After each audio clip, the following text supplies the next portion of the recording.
the needles will be facing upwards, so they're in your line of view. Oh, I see. Right, otherwise, things like the red line will be down here. Ah, right. So for racing purposes, you have it up there, so because you're always reading line going cars. I see, yeah. So the needle's up, so you don't have to look down. Alright, straight, yeah. So it's...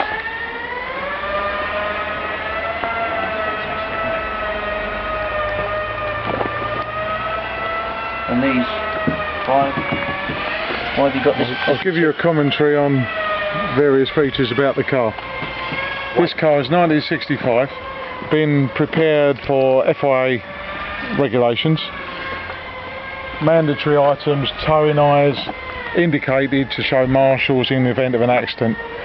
Rear light on the back, high visibility flashing light for bad weather. Flashes away if you're in rain, so the cars behind have got a chance of seeing you. You've got the roundels are for the race number, also illuminated for night racing. So when you put your side lights on, the number lights up. Same with on the door ones as well. You show us the door ones, Joe. It's a budding racing driver. There's a budding racing driver, Mr. Sugar Ray Pat Rayford, in the seat of the racing car. So we've got the same again, roundels on the door, illuminated for night racing. As you can see, an early 65 car, so it's got pull handles. Again, one of the requirements for FIA, but what we've done with this particular car, we've altered the door locks so they're burst-proof locks, which was a later feature, but obviously safer. Proper FIA race hood. The car itself is finished in iris blue, which was the car's original colour. The hardtop is in the old English white. On here you've got battery isolator, fire extinguisher, pull cable. In the event of an accident, driver's trapped in the car goes on fire, marshal comes running over, battery isolator, fire extinguisher. And if you look round under the bonnet and in the car, we've got the fire extinguisher nozzle system here, obviously concentrated on the carburetor area so that it can put out fuel fires. The engine has been brought out to the maximum size approved for FIA.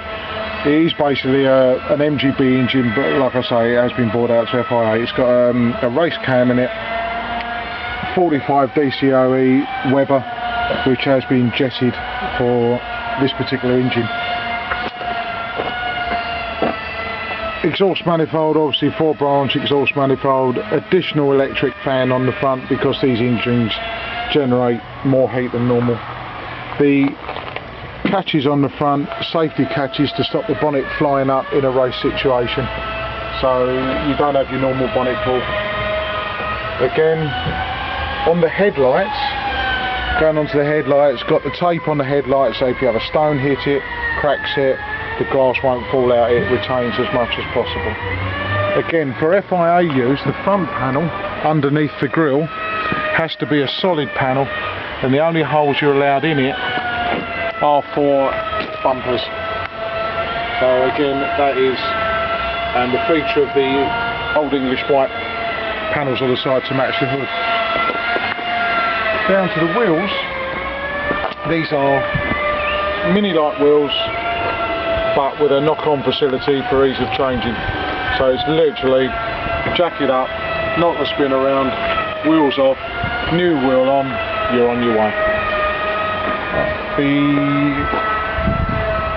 inside, coming around inside the car, again we've got all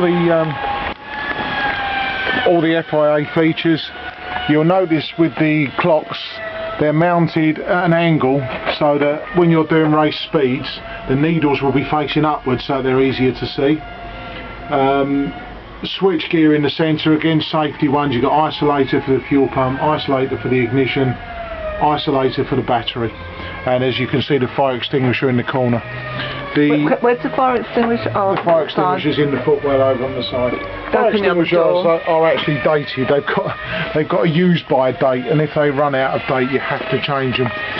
It's got a full roll cage fitted, again FIA approved one, that now have to be 3-bolt fittings to mount it to the floor, and as you can see it's a nice snug fit inside the roof, purposely built for this vehicle. Oh, I see the rolling cage. Anti-roll cage. That's a roll cage. Roll cage. The seat is a Corbeau race seat. Again, good for FIA use. Metal frame one, doesn't need to be dated. The full harness seat belts, again, as required by FIA. Why do you have this hard? The aluminium panels on the door are purely for lightness, and again, something less fire retardant. If you've got foam and cardboard, in the event of an accident, that can go up. But with these, and as you can see, we've got the lightweight door handles as well. As we go around looking into the boot, you may or may not have noticed you haven't got the fuel filler on the outside. Again, a safety feature. You fill the fuel up from inside the boot.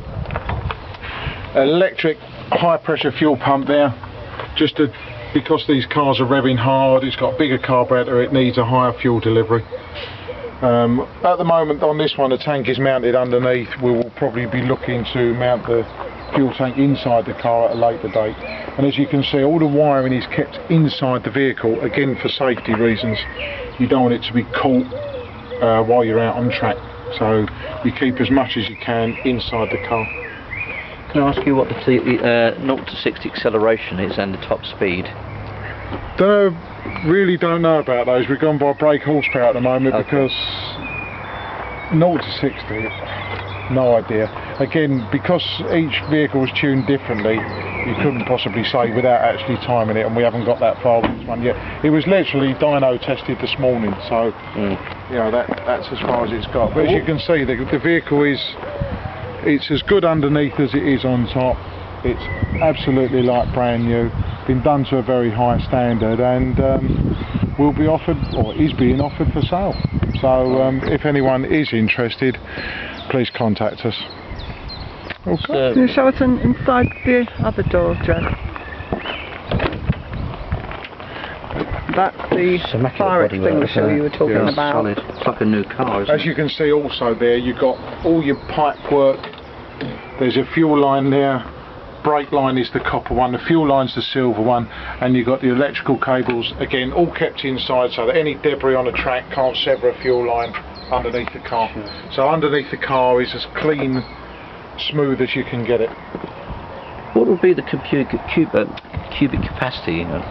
Again, it's out to FIA maximum. I'm not sure off the top of my head. I think it's just under 1900 cc. So not a massive engine cc wise, but obviously the way it's been tuned, the cam in it, it's got forged pistons, everything in the engine has been lightened. You know, digital scale light. It's got a lightened flywheel, drilled lightened flywheel. As you can see, it's got the optional additional servo on top of it as well. I see, yeah. To give you a bit more power brakes. That's about it, really. I can't really say any more. This car is a really, really good example of a vehicle of this year. It has some racing history as well. It was raced in MG Owners Club Clubman races, and we understand it was owned by two brothers from Ashford in Kent, and they raced it, I think, from the late 60s, so virtually all of its life it has been a race car. So it's got a bit of history to it then? Yeah, a bit of history, but it's, you know, say it's Clubman history. Also, as you can see, another feature I've just seen that I didn't say about on these, because all cars have got breathers, but what you mustn't have is oil going on the track. So on this, the breather is linked to what's called a catch tank on the back. So any pressure coming out of the engine with oil, and as you can see there, you've had some come out, and it will get caught in the catch tank, not go on the floor for people to slip on. Okay, so that really concludes the guided tour around our lovingly prepared race car. And I hope you all enjoyed it. Thank you very much. You should shut the bonnet and doors so I can just have a quick walk round. Lock the bonnet, show you how the catches work. By the way, the bonnet's made of aluminium, so it's very, very light. Because I have to make them very light, don't I? That's why it's got no seats inside it. It's really, you're down to minimising the weight in the vehicle. So trim comes out, seats come out.